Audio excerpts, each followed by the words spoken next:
بسم اللہ الرحمن الرحیم۔ السلام علیکم ورحمۃ اللہ وبرکاتہ۔ معزز ناظرین و سامعین، آج ہم تجوید کا سبق شروع کرنے لگے ہیں۔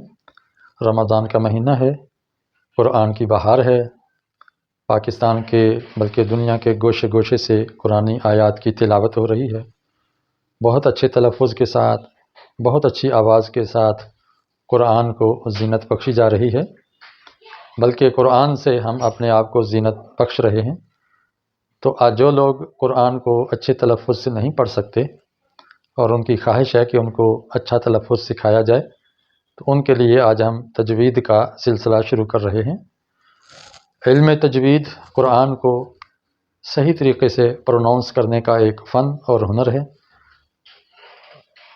فونیٹکس کا علم ہے، ساؤنڈز کا علم ہے، آوازوں کا علم ہے۔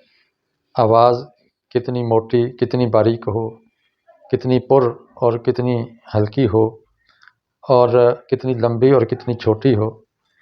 آواز کب اوپر جائے، کب نیچے آئے، کب سامنے جائے، کب جھک جائے، کب آواز چل کے رک جائے اور کب رک کر آگے چل پڑے، یہ آواز کے سارے مراحل آپ کو سکھائے جائیں گے۔ انہی مراحل کے جاننے کا نام تجوید ہے۔ تو آپ کو ہم سب سے پہلے تجوید کا لفظی معنی بتا دیتے ہیں۔ تجوید جید سے بنا ہے۔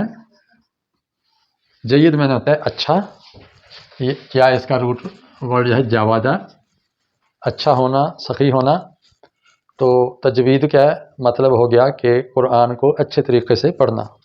تجوید میں جو بنیادی سبجیکٹ اور موضوع ہے اس کا، تجوید کا، وہ ہے حروف اور حرکات۔ یہ بنیادی چیزیں ہیں، حروف اور حرکات، جن سے آگے ساری چیزیں تفصیل کے ساتھ پیدا ہوتی ہیں۔ آج ہم حروف کے بارے میں پڑھیں گے اور انشاءاللہ اگلے مرحلے میں آپ کو حرکات سکھائی جائیں گی۔ آپ جانتے ہیں کہ حروف تہجی عربی کے الف، با، تا، ثا، جیم، ح، خ۔ اسی طرح دال، ذال، را، ز، سین، شین، صاد، ضاد، طا، ظا، عین، غین، فا، قاف، کاف، لام، میم، نون، واو، حمزہ، ہا، یا۔ یہ حروف تہجی ہیں۔ ان میں سے بیشتر حروف ہماری اردو زبان میں استعمال ہوتے ہیں، لیکن جو خالص عربی کے حروف ہیں جو دیگر زبانوں میں کم ہی استعمال ہوتے ہیں، تو چونکہ وہ کم استعمال ہوتے ہیں یا ہوتے نہیں ہیں، اس لیے دوسری زبان والوں کو ان حروف کا تلفظ، اس کی آواز، اس کی صفات جاننا ضروری ہے، تاکہ ہم عربوں کی طرح جس زبان کے وہ حروف ہیں ان کی طرح ہم بھی اس کو ادا کر سکیں۔ تو وہ کون سے حروف ہیں جن کا سیکھنا بہت ضروری ہے؟ تو وہ میں آپ کے سامنے باقی رکھتا ہوں اور دیگر کو مٹا دیتا ہوں۔ یہ فا، ح، خ، ذال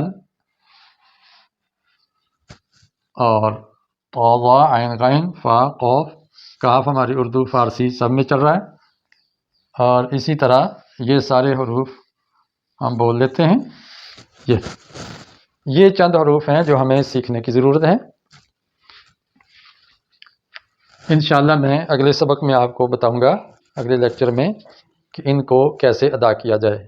تو آج ہم نے سیکھا عربی کے حروف تہجی، اور ان میں سے وہ حروف کہ جو صرف عربی زبان والے ہی صحیح سے ادا کر سکتے ہیں۔ تو یہ دو چیزیں ہم نے سیکھ لی ہیں۔ انشاءاللہ اگلے لیکچر میں ان کو ادا کرنے کا طریقہ آپ کو سکھائیں گے۔ السلام علیکم ورحمۃ اللہ وبرکاتہ۔